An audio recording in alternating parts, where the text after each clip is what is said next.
Alrighty, how's it going? Hopefully you guys by now have checked out my full set review. If you haven't, that's totally fine. Kind of wanted to do just one more video on the set proper before I start getting into building decks, talking about different things. Now that I've actually had a chance to play with a lot of the cards, it's a lot easier to have some engaging. So I went through and I made a top 10 and a little bit. It ended up being a top 15, but top 10 seems a little nicer. So the bottom 5 cards I kind of plucked out and I made them little honorable mentions. Of note, there's a lot of cards I didn't mention in my top 10 that I think are actually quite good, and we'll see some amount of competitive play. I did try to just not throw all of the good legends in the list a little bit. Some of the legends I think are a little more applicable than others. So there are some cards I'm actually really excited about that I didn't put in the list at all. We'll get to that when we get there, but actually I can mention it right now. Realm, for instance, is not on the list. I really like the card. I think she's really interesting, but I think that she's going to be harder to solve than a lot of the other cards, and if that's the case, there's better cards to run right now. So here, without any further ado, is the From Nightmares top 10. You guys get to see my lovely Google mouse cursor, apparently. Let me turn that off on the display capture in OBS real quick. Live editing done cheap. We are not going to capture cursor. So honorable mentions, 15, I have Sarah Mobius. This card could very easily be a literal 0, but I think this card has a lot of hidden power that people don't realize. I was playing against a friend, and they were on Ice Earth, and I was on Earth Wind. Big shock there. And my friend had this Sarah Mobius on field. And he was I don't know if she's any good. And I'm looking at a hand that has Iridia that I legitimately don't want to cast because Sarah Mobius would take all of the value out of casting the Iridia, while my opponent had Weiss Orphan on the field. I legitimately gave my opponent a discard Dull Freeze rather than pay the 2 on Sarah Mobius because it was so unprofitable for me to do so. Then I finally did have to make a play, and I go, pitch, play Noctis. He goes, okay, you're going to pay 2 for the Noctis search. And I go, no. And he's like, well, why would I bother if you're going to do it? I'm like, because you denied me 2 C. You denied me a card draw. Then he has Orphan Weiss on field, and I go, Gladio. And Noctis makes Gladio fight Sarah Mobius. Not either the 2 cards that are just actively killing me. What more do you want from a 2 CP forward than that? I don't think she's a 3 of a lot of the time, but if you're playing a slow value game anyway, your opponent is always going to invest more to kill this card than they are to actually get rid of her. The only thing I think she's super duper weak to is Dull Freeze, but even there, they're Dull Freezing Sarah Mobius, they're not hitting a backup, they're not doing other things. Sarah Mobius is still going to tax the first Dull Freeze unless it's coming off a Shiva summon, right? Who cares at that point? If your opponent Typhons her, your opponent spent 3 CP on a non-repeatable forward that they have to either Althea or Chocobo back to hand or break themselves to remove a 2 CP forward that you didn't care about anyway. I think she's really, really, really good. And I think the weird thing about the card that people don't realize, I think you're going to have to actually play games with her and look at your opponent's hand and see if your opponent makes odd decisions based on you having this card. And I think the answer more often than not is going to be a yes. Next up, we have Vayne. I messed up. I meant to get the full art for all the cards I can get the full arts for, but I must have messed up on Vayne. Vayne's in a very similar situation to Sarah Mobius in that the card reads really well and is really powerful, but it's so conditional, and I don't know what the home for the card is other than the idea that Vayne Theodore sounds like a design mistake to me. Other than that, what does he do? I have no idea. Maybe we get really crazy Warp cards in 2 sets, at which point Vayne becomes crazy. Maybe Warp dies out like crystals in 2 sets when they realize that the mechanic just doesn't have enough legs. I have no idea. But I think that the power and the text is all there, so it's just a matter of finding a home. And if he doesn't find a home, he'll be below the top 15 by the end of the set. But if he does find a home, he very easily could be a top 5 card for the set. Number 13, we have Leviathan. This could be the whole cycle of summons. I just think Leviathan is the most generically powerful. I think it's just a crazy tempo card. I think it's also there's a thing with like cards that can reduce in cost that I call unironic hard castability, and I think Leviathan is maybe the strongest card for unironic hard castability. Like, especially because like it pairs well with Big Leviathan. You can bounce something your opponent controls to the hand. Your opponent can't cast any copies of it, so you can do stuff like fizzle a Chocobo. Seems really, really good off the top of my head, and sure, like that's going to be a bad matchup anyway, but maybe it fixes parts of that matchup, right? Because then you're trading 2 CP and a card in hand to deny your opponent. I guess though they would get the card off of the Chocobo back, so they're spending 4 CP to get a card back that they can't cast again. Like, that seems really, really strong, especially on like decks that are running a very low number of names. And then there's even stuff like one time I stole a Cloud from my opponent, and my opponent bounced it back to hand, and I was like, oh, that goes back to you, doesn't it? And he goes, yep, that goes back to me. And I go, cool. That is not good. So, all in all, I think it's a supremely powerful card. I think also the Ifrit will see some play. I think aggressive ice decks are going to love the new Shiva, just given that it kind of lets you turbo in to find your better payoffs. I think it literally doesn't matter what you dual freeze it on. It's essentially in Yu-Gi-Oh! There's a card called Upstart Goblin. That's what the Shiva is. It's just a card that for free gets you 1 card deeper into your deck and has a minor positive benefit. But yeah, I think that Leviathan is really good. I think it's going to see a lot of play. The only thing about the question about this card is how many copies, because water summons, I think, have quickly overtaken wind as having the best summons in the game.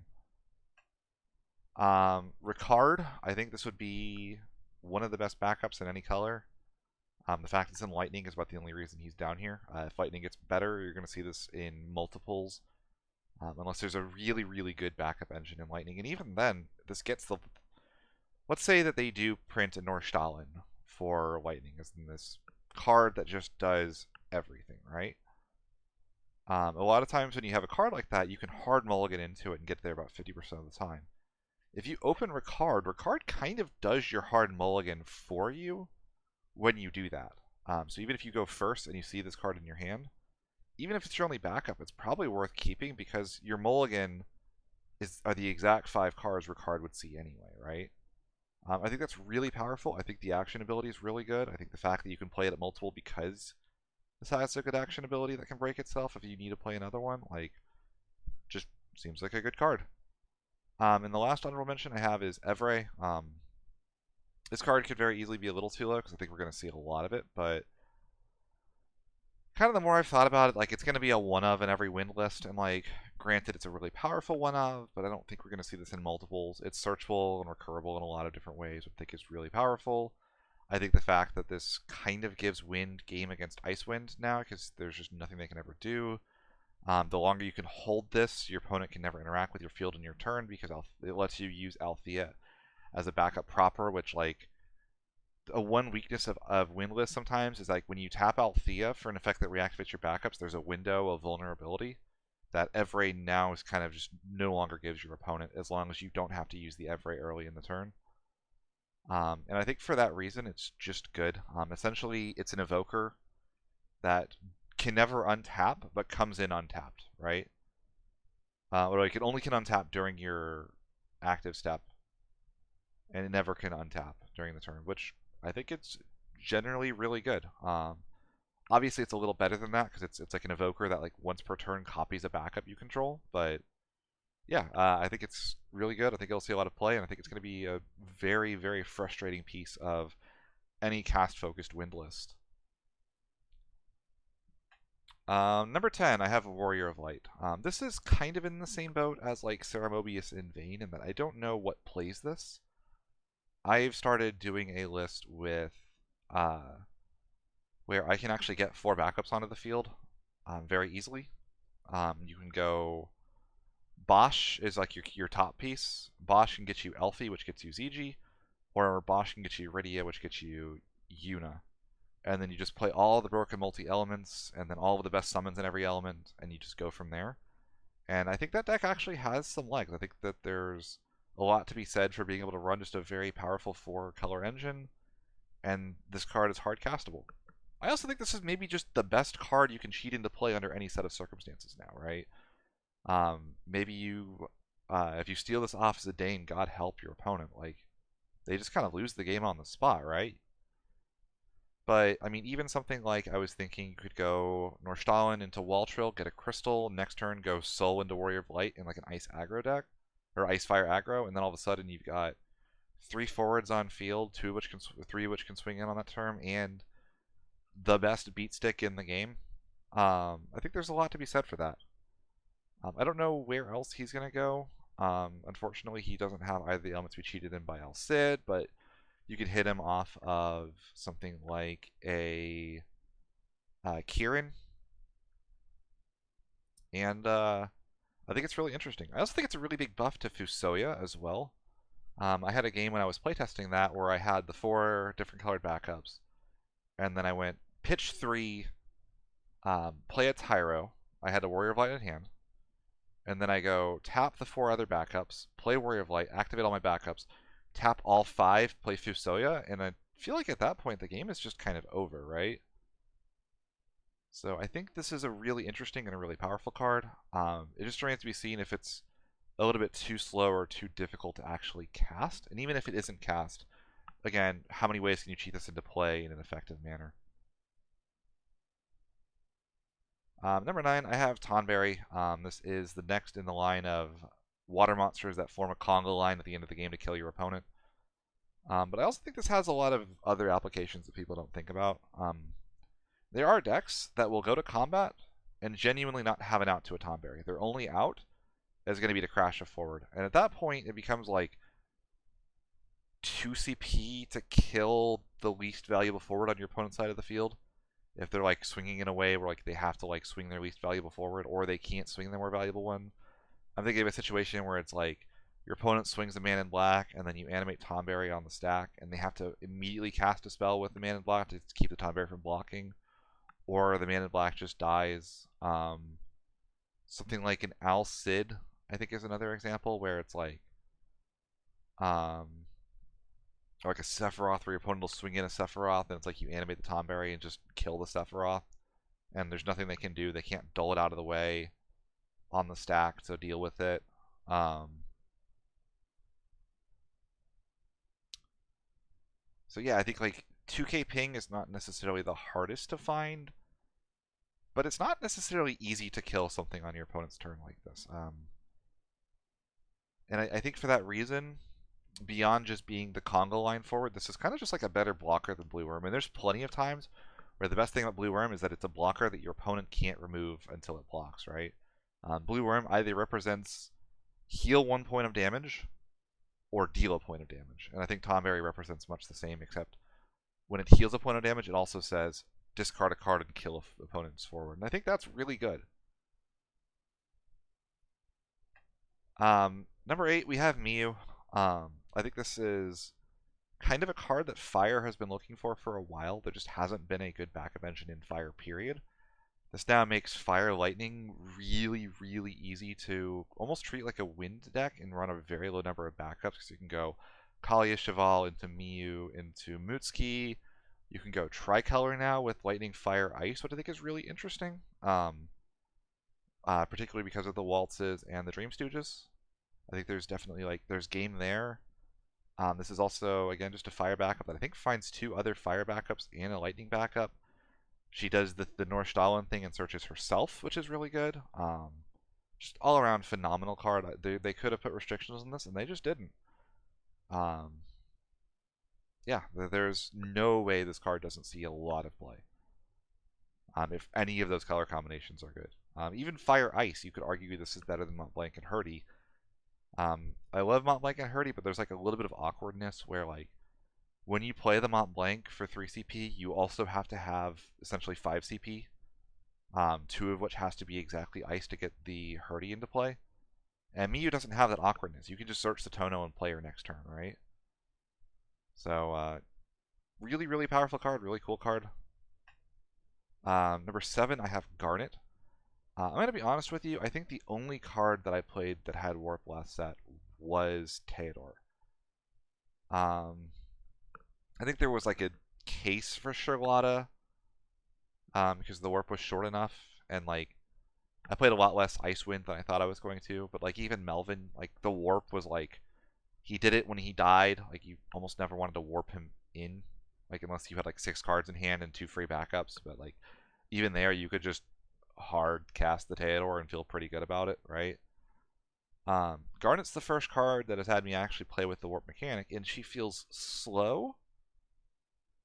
But for very specific decks, I have seen this card just do some nasty, nasty things. One of the big decks I'm working on right now is trying to make Realm work. And immediately I'm like, oh, I'll play Ice Water. And Ice Water, I was getting my ass handed to me. So then I started trying a tricolor in Water, Ice, Earth. And not only have I got my backups down really consistently, but Garnet has been the biggest buff to Terra since that card was printed. I think the big reason why is it's very easy to have a very large hand of summons now, and at the very start of your turn, before you do anything else, just cast the Terror and reveal all those summons, right? I think that there's a lot of kind of weaknesses to this card sometimes. She can be interacted with on the stack, but she's got no name clash. She's got a great job. She's got a searchable category, and she's above curve to boot. Billy Bob was a great card last set. I think Garnet's just a better Billy Bob. She's Billy Bob with upside. And what more can you really want from the card, right? Number 6, I have Prish. I believe this is going to be a streak of a bunch of the legends. I tried to keep some of the legends a little bit lower. Like I said, Realm and Ishtola are very close to making the list. I think Prish just does everything Ice Earth wants. She's huge. She's very unironically hard castable. And she's also just really good removal. One of the big draws to playing that deck I was playing in a tricolor slice was that Prish ended up being removal. It's kind of like a summon you can only cast on your turn that like 2 turns later puts a really solid forward on the field, right? And I think that's really good. Really, really strong card. Really happy to see this one printed. Or not, actually. Ice Earth is really frustrating to play against sometimes. Number 5, we have Cloud. This is a card that if it was Mono Wind or Ice Wind, or even Earth Wind, I think this would be a literal 10 out of 10 best card in the set. And the only thing that really makes this card questionable is the second element being Lightning. Because until now, there hasn't been a reason to try a Wind Lightning cast style deck. Way back in Opus 17 with Hooded Man, I kind of dabbled with one where you'd go like Man in Black and Hooded Man, and you'd use Hooded Man as kind of like a Pain equivalent, and that deck never felt better than any other variant of Wind I played. The Lightning cards, the only ones I wanted to play were like Man in Black, Hooded Man, and Axis. And Axis causes you to deck out too quickly, and Hooded Man, you need 4 backups before playing Hooded Man feels like a good decision. And you have to run a bunch of like Hooded Mans and Canes in your deck that you don't necessarily want to run. Like if you're running the Wind Cane, you need to find a way to generate a crystal in a deck that doesn't want to run any crystal generation backups, and even there it's slow, and like you kind of see where I'm going with this. But I think Cloud is a reason to play Wind Lightning Cast. If you play this at 6, this card is actually really good. I think a very easy comparable is Aranea. This doesn't have the haste first strike that Aranea does, but this doesn't need damage 5 to break 2 forwards, which is really cool. And I think that like a lot of the things that Wind is going to struggle with is aggression, and this handles aggression very well, even if you just kill one thing for 2 CP. So then the question becomes, where do you play this? Like I said, Wind Lightning, there's like enough synergy and enough cards now where you can consider it. Like Diana searches Luso, which is really cool. You can run Uke, which is a decent enough backup to search off of your Nordstalin. Even stuff like, say, a Melusine isn't a bad monster to be running. Yeah, there's just decent amounts of potential all over the place, and I think Cloud is the main reason to do it. Also, wouldn't be shocked to see this show up in Earth Wind. You can run the 2 CP Moogle to have access to Lightning CP if you want it. or more likely you just kind of cast this off of a Tyro or a Shantoto. I think that's a really cool thing that like Earthwind now has the ability to play Lock, Sid Haze, and Cloud, which are like all of the best Storm payoffs that aren't named Luso. And I think that like I never liked Luso in Earthwind anyway, so I think that like it feels really good that you have now like your defensive lock and your offensive lock, for lack of a better term. Lock being just the name for a generic Storm enabler. Really, really powerful card. Really, really cool to see. Number 4, anybody in the DFW group chat will appreciate this meme. But it's Zidane. I can't believe this card is printed as is. And the only reason this card isn't higher is because I don't know where it's being played. I don't think it fits a cast-focused deck, like, because you're slowing yourself down to not really profit in card advantage, right? And if you're not profiting in card advantage in a win cast-focused deck, you're kind of just, like, not doing anything. Like, your options are, like, defensive cards and, you know, cast-focused payoffs, and Zidane isn't either of those. So you have to play this, like, wind, fire, aggro deck that I'm not sure really exists right now.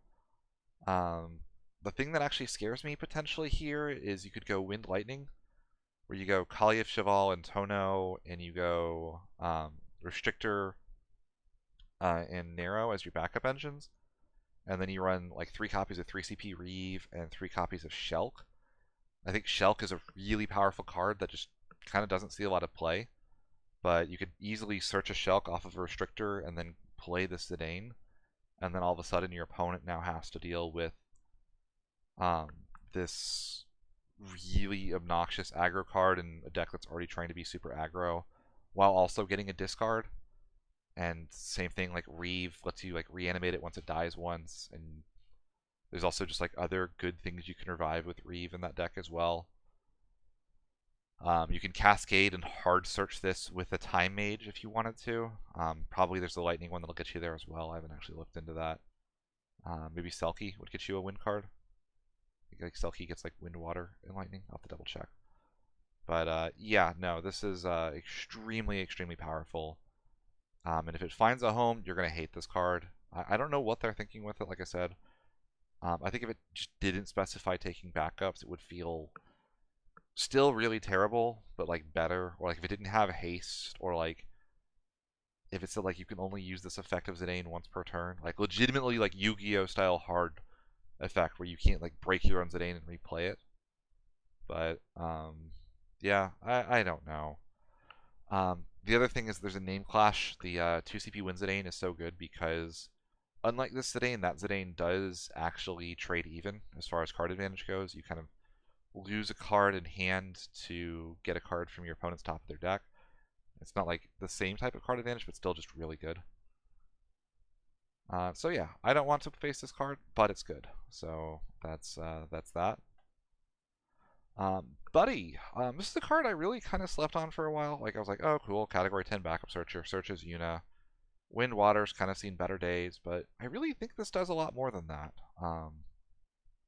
It's definitely a massive buff to Guardians. Maybe I will work on getting a new updated version of the Guardians list. I think there's a lot of really cool things you can do with that deck now. Is it tier 1 competitive? Probably not, but I still think that it's like one of the best entry points for a new player given how cheap that starter deck is and how many of the cards you play that aren't in the starter deck are low rarity, including this guy. He's a common, right? Outside of that, he searches the Una backup, which is really nice. Searches even like the macro Una backup. Searches Riku, and I kind of like blew off Riku a little bit because like, well, everything you want to play in Category 10 is in Wind Water anyway. Why do you need a Color Fixer? But then it's like, well, you can run Barley now in just a mono wind deck, which I don't think is the best thing you can be doing, but I don't think it's a bad thing you can be doing. There's a non-zero chance you could run like Barley and Valifor in the same deck, which is really terrifying because then you could go like Barley does 3k, Valifor does 3k, and then you like activate an Everay and you all of a sudden off of one card in the field and one card in hand and another card in play, you've done 9k to your opponent's field. That seems really, really crazy. um, especially given like Wynn's propensity to struggle with living. I think this helps make the starter Pain back to being a potential card to consider because this searches either the Riku or the Yuna. I think it lets decks text cards like Chocobo Eater. I think a one of Chocobo Eater is actually a decent tech in a Wynn deck that's playing Riku anyway because if you force your opponent's Rydia or your Palom and Form, if you're forcing them to a Mott, this 1 CP monster as opposed to your big power play, I think you feel really good about that, right?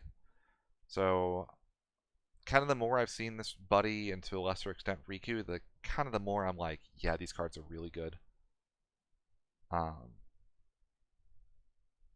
Number 2, I think this is the best legend in the set, and that is Une. Une is a 6 CP Earth card. She can cost 4 if you can remove 2 summons from your break zone, which I think is usually going to feel pretty live.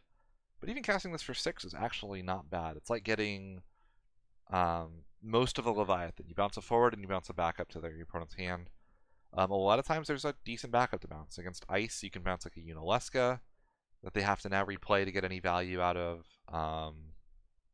Bouncing something like a Riku against a Wind deck seems nice. Wind, there's less that's good to bounce, but like bouncing a fat Chocobo could be really annoying because your opponent isn't going to want to replay it. You can bounce just a lot of really like any backup, and your opponent now has to decide whether or not they want to replay it. Tillich is another prime weak target to this. And then the second effect is really good. You kind of get this recursion effect for summons, and there's a weird effect in Rydia that I notice sometimes where it's like you really need the right summons at the right times. If you can have this Une sit on the field with the Sophie, so if you have Sophie, Une, Rydia, you have 10k Sophie plus a Rydia, and now you have Une to potentially toolbox into the best summon for any given situation on your opponent's turn, even if you're not attacking with her, or if you're not attacking with her, which I think sounds really, really cool. She's going to be a magnet for removal, which is again really good in decks that have a lot of other prime targets. I think this card is just genuinely bonkers. One of the coolest cards that they've printed in a long time. And lastly, at number 1, we have Rydia. I think there is a case this is the single best backup in the game now. I think for a long time the arguments were either Norstalin or Sarah. I think Rydia joins that conversation. This gets you, right now, this gets you 3 different water backups. It gets you an ice backup. It gets you a lightning backup. Actually, it gets you 4 different water backups. Excuse me. And this gets you a summon. It is very possible for this card to result in getting 4 backups by or 5 backups by itself. You can go Rydia, search Linne, search Unileska and a Sildra. Play the Unileska. Sildra gets a Yuna and a Sarah. Play the Sarah, play the Yuna, play the Princess Sarah. 5 backups off of a single card. There is not a single other card that facilitates that to this degree, into this like ease of deck building, right? She's Earth. She's searchable off of Bosch. It's a little bit weird because Bosch needs fire CP, but I mean, so what, right? It's pretty easy to find. Like I said, I have a Warrior of Light deck that I've been working on where it's Bosch gets you into either Rydia or Elfie, which gets you into either Yuna or ZG, and you have the 4 colors for the Warrior of Light. I was getting my the 4 different colored backups down against an opponent in 3 turns with this card, without using a Sildra. Every card being played as a 2 CP backup or less, right? That's crazy. I think this card is maybe the single strongest backup in the entire game. I almost think it's kind of funny because I could see this card becoming. So if you play Yu-Gi-Oh, kind of humor me for a little bit if you don't, but there is a combo that is so prominent in jank decks that it was literally banned from the jank deck replay that a popular Yu-Gi tuber does. Where, if you've heard of Isolde Send 4 Summon Armageddon Knight, it's like the poster child for a deck that runs a bunch of garnets, but does literally like the moment you do Send 4 Summon Armageddon Knight, you can do anything you want in Yu-Gi-Oh. Name the hardest possible thing. That combo guarantees that it just happened. If your opponent lets you do anything uninterrupted and you're able to play the right garnets, right? I think Rydia has very similar potential for Final Fantasy, and I'm really excited to see what people come up with there for her. And yeah, I think that's a pretty solid top 10. Let me know if there's any cards that I missed. Off the top of my head, Rydia, or sorry, Realm, Ishtola, and the Light Tidus, I think are very good candidates. I think there's an argument for Kane, actually. I think the ability to have back attack on a 2 CP backup is really, really interesting and really cool. I'm really fascinated by that aspect of back attack. I messed around a lot last set with like back attacking in a Sephiroth before my opponent does a single play. And using him to like rip my opponent's hand apart. And I think like Chimera is really interesting for any like self-break aficionados out there. I think we're like, most people kind of agree we're past the era of Rampare, but I think like trading a warrior, or an Oracle of Light in Scions for a Thancred and a 1CP 8K seems like a decent bargain. So, let me know what you guys have, and I will see you guys next time. Bye bye.